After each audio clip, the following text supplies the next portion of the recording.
Welcome to Debunque It. I'm your host, Mariana Schuetze. I'm thrilled to be speaking with Brant Luswata, the Executive Director of Breakers Uganda, one of the pioneering LGBTI and MSM support community-based organizations in Uganda. Breakers have been at the forefront of providing comprehensive health services, advocacy, and community support, and notably, it runs one of the very few first LGBTQ clinics in the country. Recently, they released an important report on MPOX and its impact on the LGBTQ community in Uganda. Today, we'll dive into their work, the challenges they face, and what the future holds. Thanks so much for joining us today, Brant. Just so we start, I wanted to ask, for those that may not know about Breakers Uganda, can you tell us a little bit about the organization and the work that you do within the LGBTQ community? All right. Thank you so much, Mariana. I'm called Luswata Brant. I work with Breakers Uganda. Breakers Uganda is a community-based organization that works with LGBT persons in Uganda. We have 3 mandates for now. We have a health provision, whereby we operate the first ever LGBT clinic in Uganda that gives 3 health services to the community. And then the other one is about advocacy, but our clinic informs the advocacy we want to do. With advocacy, we don't actually do it alone as Breakers Uganda, but then we work with networks and consortiums. And most especially, we work with Sexual Minorities Uganda and then Uganda Key Populations Consortium. And also safety and security, whereby I think Breakers Uganda is known to have the longest serving shelter. We're the one who started the shelter, I think 15 years ago. But now, because we have the clinic at the same premises, the offices at the same premises, and then the shelter at the same premises. So when the bill passed, we sat down and then we went through a restructuring, whereby now our shelter is for only emergencies. And our clinic, actually, we do HTS, that is HIV testing and counseling. We manage opportunistic infections.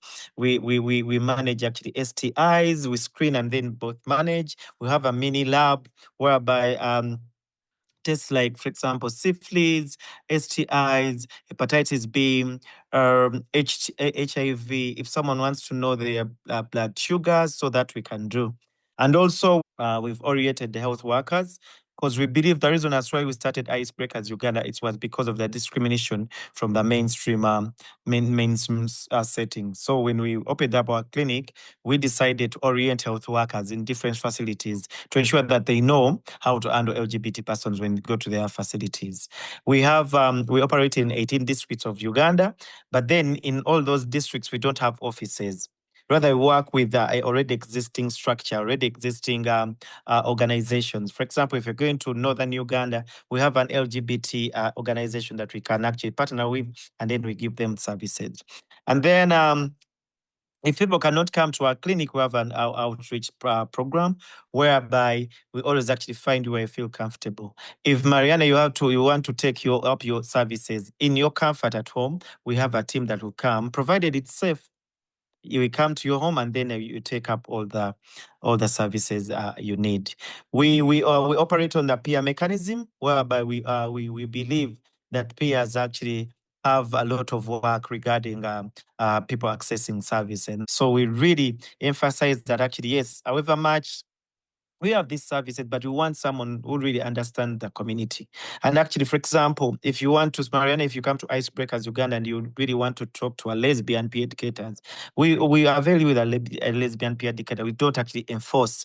We just actually do what you really need. Our services are free of charge, and then provided you follow under LGBTI acronym. And we have a mental health hub and department, whereby when the bill was passed, when we had these crises you heard about COVID-19 crisis, and then those crises that really come along. So we started up a mental health hub to ensure that actually everyone gets a service, gets some mental health services. But then in Uganda, mental health is expensive. Having a clinical psychologist in Uganda is really, really expensive. So we couldn't afford 2. So we have 1 residential clinical psychologist, but then the numbers were overwhelming. in her department. So what we did, we also trained peer mental health champions to enable her, to help her to ensure that no one misses actually any mental health service when they want them. And we don't have membership organization. Rather, you come get a service and then go back to your organization. So, in a nutshell, that is Icebreakers Uganda. That's really commendable work. And you were talking about peer educators and training other people. And I wanted to ask why it's so important to educate people, not only like on the subject and the experiences of everyone, but also like training people to keep doing this work. Yeah, Icebreakers Uganda, we believe in empowering people. Because, for example, if I tell you the journey of Icebreakers Uganda, you see the level of empowerment. One, I was the clinic manager before being named the executive director. I was first a volunteer, then a peer educator, then a clinic manager, then before I was named the executive director. So what we mean is actually someone can own up their space. Someone can be empowered. For example, I can go to the clinic and defend the unfavorable policies they have in the clinic because I know my right. So what we build on as icebreakers is to empower people to take up spaces, to empower people to also speak up for themselves. So when I was named the executive director, I'm like, okay, we need to empower people so that they can take up services. It is really important in the level that actually you build on the advocacy skills of the LGBT community and also to do away with ignorance. Because, for example, if you look at the level of ignorance in many of African countries, it's shaming. For example, doctors did not even actually how a gay man looked like, how a transgender person looked like. For them, they thought seeing Derek wearing lipstick, Derek is automatically gay. So the reason that's why it's so important to ensure that we do our with ignorance, to ensure that we empower the generation to uptake up their service and services, to ensure that actually we empower, like for example, our staff members to go and speak out there. Because I remember speaking on different panels, speaking on different podcasts, speaking with different journalists on how the funding freeze has really affected the implementation of Icebreakers Uganda activities. That was because I was empowered, I was actually educated, I was actually given a chance to know what is going on. For example, HIV science keeps on changing every day. So if you don't empower your community, if you don't empower your staff members, if you don't empower the whole world, they couldn't know what is really going. Because Mariana, you're not in Uganda, right? But then you know the impact of the funding freeze from Uganda. So that is why it's so important to educate people, to inform people, and to empower people. Yeah, absolutely. I think that's one of the good things about the internet.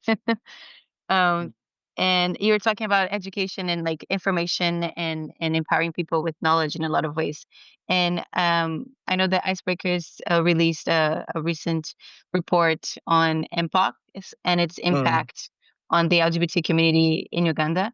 I wanted to ask you to talk a little bit about the report. I'll begin by answering that actually knowledge is power, but evidence is more powerful. Every time the LGBT community in Uganda, we get a crisis, we don't know how to maneuver through a crisis. I'll give you an example where first with the law was passed, many of us didn't know what to do, including the leaders. We're like, okay, can we close? How are we going to continue giving services? Are the police coming to raid us? So our staff are really safe. What of our clients? So we really didn't know how to handle crisis. We're then actually penetrating through that crisis of the law, and then boom, COVID came. So we needed to sit and say, you know what are we going to do? What are we coming up with? How are we going to ensure that we continue operating in this difficult time? Yes, we came up with different manuals, crisis management manuals, and all that. Before you know it, MPOX. So what we did, we wrote to our partner, and our partner actually, our concept note was approved. But then this time it was unique. It wasn't only for LGBT persons, but it was all for key population communities. We involved people who use and inject drugs. We involved female sex workers. We involved truck drivers. We involve the LGBT community as well, to listen to them, to hear how mpox has affected. And if you read, I think you have statistics that actually the prevalence of mpox in actual populations is really high. So what we did, we also came up with a research to know the key population communities know what mpox mean. Do they know where to find the information? Do they know where to get services? Do they know symptoms of mpox? If they know the symptom of mpox, do they have a contact person in their facilities for isolation? Do they know the treatment? Do they know how people are taken care of, the home visits? So that's the research we passed. We did. We did both qualitative and quantitative. But then it showed that actually at least 40% of the key population communities now know, because our project was actually only 10 months project. So you see that 40% of people didn't know now about what is mpox. And then those 40% we have a transgender person, a lesbian person, gay personnel, bisexual personnel, female sex workers, truck drivers, and then people who use and inject drugs. So you saw that actually, if you look into the report, this report really articulates the challenges. One of the challenges we noticed that actually in Uganda, we just talk about mpox, but we don't know how to deal with mpox. The centers, if you look at actually the isolation centers, if we don't have one or two, we don't have any. Yeah. For example, as IB went far to go to the government entities to ask for vaccine, but until now, we got only the first shot of mpox. And then we are like, no, Uganda, we are out of vaccines. So the challenge of vaccines, where to get them, are they accessible? And the other thing is about the information gap, because everyone knows mpox on a different level. And as told you, our project was only in Kampala, not actually outside Kampala. So you know that the people down there, the people in actually rural areas, they really have no or limited information on mpox. When you look at the funding for such innovation, mpox, we really have limited funding for such innovation. And if you look to our mainstream, they don't have money to do such projects. If they have the money to do such projects, and now the project is not actually really restricted to LGBT or to key population communities, it is general. Remember, most of the African countries, when a crisis comes like 1 week, 2 weeks, we don't give a damn. It's gone. You understand? So we had actually to continuously remind our people that please wash your hands, ABCD, do this, use our toll-free line if you don't understand things. If you get this kind of symptoms, please reach out to us to ensure that actually they really don't suffer in isolation. So we have a long way to go in terms of mpox as an example, but in every crisis, how do we continuously keep the innovation going even after the man has gone away? For example, now IBU, the strategies we came up with when the COVID came to play, are the strategies that we're still using. Are the strategies we are going to use in elections? Next month, early next year will be elections. So all the strategies we put in place, the online telemedication center, toll-free lines, they all actually run concurrently to ensure that no one misses a service as a key population. Yeah, I wanted to ask about that, about what does you're talking about, like for example, the MPOC, the 10-month project, in which you found that like you were able to inform like that after the 10 months, was 40% of the people were aware. What does this project look like? You're talking about like all the services and the strategies that worked and that keep working, and then you're gonna keep using. What are some of those strategies? What does this process look like?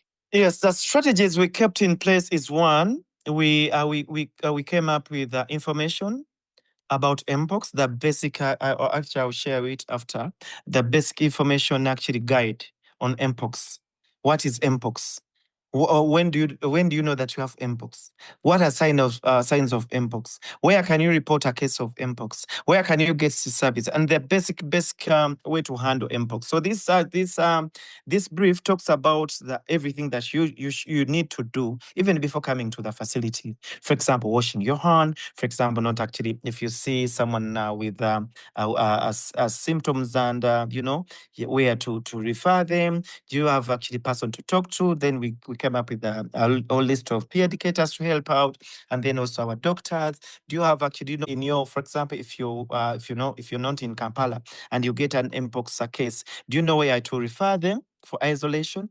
And also, we went back to our standard operating procedures. For example, the online telemedication. Ask the doctor every Wednesday. The doctor is online for 1 hour. If you want to know about anything regarding your health, regarding everything you go through, you talk to a doctor. We have counselors that if you really need to talk about how how you can start on mpox journey. I'll just give an example of mpox. There's counselors you can talk about. We have toll-free lines that you can reach out to.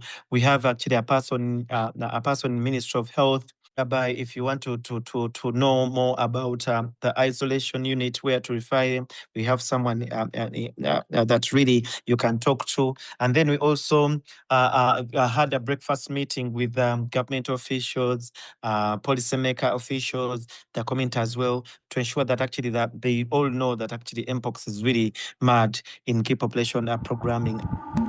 We also actually gave out flash pens that has actually information, audio information about mpox, visual information on mpox, on where to go, how do you know that you have mpox and all that. So we want actually to ensure that we keep those information running until we get more funding. And the other thing about this project has opened up our door for advocacy area, whereby now the Ministry of Health officials call us to talk about mpox.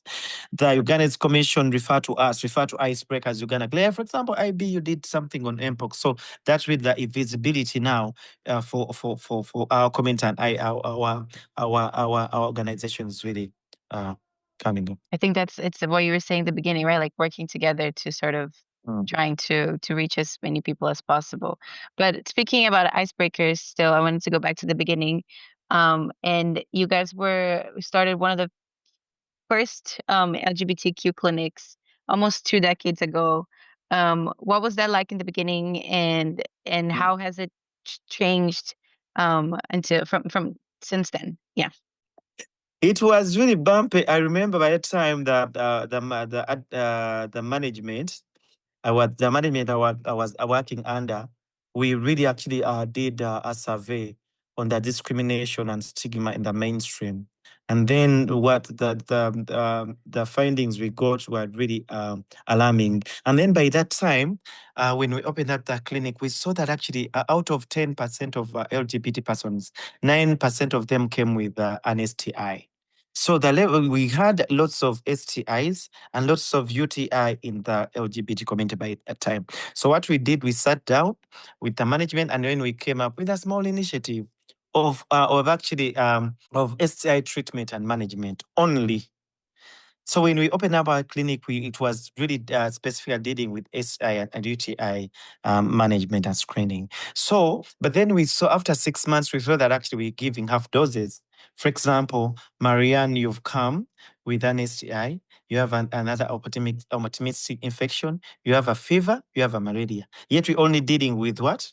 With STI. So what we did, we really made it a bit general to one extent that actually if someone comes, they can get at least a treatment for at least one or two conditions. But then the challenge we had by that time, the clinic wasn't registered. It was like an outreach clinic. So we had actually a doctor come in like twice a week. And then, people some of our people do work. They read that the only time they get is actually on weekends. So we really faced a lot of challenges. So what we did, we now went and registered it with Ministry of Health. After registering it, we now started actually having people. That's why you've heard about the department we have. We have a mental health department in the clinic. We have doctors. We have actually counselors. We have the person in charge of the clinic. We have peer educators. So that actually we show people that know what we can actually work. We can actually give services to LGBT community. And I'll tell you about our numbers. Now, on a bad day, we get 40 clients a day. That's a bad day. On a good day, we can actually see 70 clients. So that shows that people are now starting to really come and up taking up service. And now empowerment I talked about before, they are like, how can someone see me walking into an LGBT clinic? Yeah, I'll be outed. They will know that I'm also, but now people have actually been empowered to ensure that they really come to and access services. I'll talk about people living with HIV. When the clinic already opened, it was a challenge for Brant to come up and say, you know what, I'm HIV positive, to come up to be out with their status. And then what we did, we really worked with the Uganda network of young people living with HIV.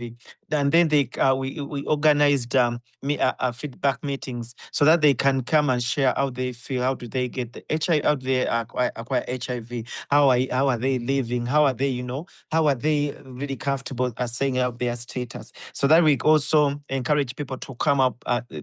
There's no need to say it, but to come to terms of then you have HIV. It was a tug of war, but now we have people that really want to even speak really stand up in a congregation of like 1,000 people and they speak about their status comfortably. We call them HIV champions. So that's how we manage to also people that now you can come, can people share about their experience living with HIV? You'll see that people stand up freely and comfortably to share about their HIV. And then it was in registration, it was a tug of war. If you read about articles whereby we had this person, the ex-gay person that was called Elisha, whereby he used to say, there's a clinic that treats them. There's an organization that treats them. It's on Salama Road. That is where our address is. So we really faced a lot of challenge, but because we don't work in isolation, we work with people from Ministry of Health, Uganda's Commission, we really managed not to be raided or not to be shut down. Of course, with a lot of caution or security cautions. So how do you ensure that actually people, staff members, clients, peer educators stay safe in this, because we are living with the law? Yeah. And you were saying, as we were saying, education and awareness and knowledge is very important, but so is funding. And if you had the attention of global partners, donors, and policymakers right now, what would your main message be about supporting organizations like Icebreakers? Okay. My message to partners, all the partners, is actually directly fund the LGBT organizations and initiatives in Uganda directly, not through IPs, not through implementing partners. Please actually directly fund organization, not only in Uganda, but in the whole world that really works with LGBT persons. And also what I also ask, it has to think about the sustainability plan of key population or LGBTI organizations. We could open up a sustainable funding. We call it maybe LGBT Sustainable Fund, to ensure that actually this is a crisis, like for example, the funding freeze. Because I didn't share with you that our project was, our work was affected by 55% of US funding. That it was directed, and the fund was directed supporting the HRF clinic, the doctor and clinicians, the nurses, the what. So you are really, really affected by a funding create. So what I call upon all the people globally to also speak against these eventualities. Because if you speak, we also get the solidarity to continue work. If you speak, we also get, there's someone that actually is there's someone that actually really in solidarity with us. So speak against the eventualities we have. We no longer want people to do lip service, but they want them to act. And also start up with an LGBT or key population sustainability fund to ensure that these innovations, like for example, the IBU clinic, keeps on reaching out or serving the LGBT community in Uganda. Thank you so much for everything you shared. It sounds like it's a lot of work. But it also has been making a lot of change, which is amazing. Thank you for your time, and we really appreciate it. All right. Thank you so much, Mariana. Thank you for listening to Debunque It. I'm your host, Mariana Schuetze, and this podcast is produced by Breakers Initiative Uganda.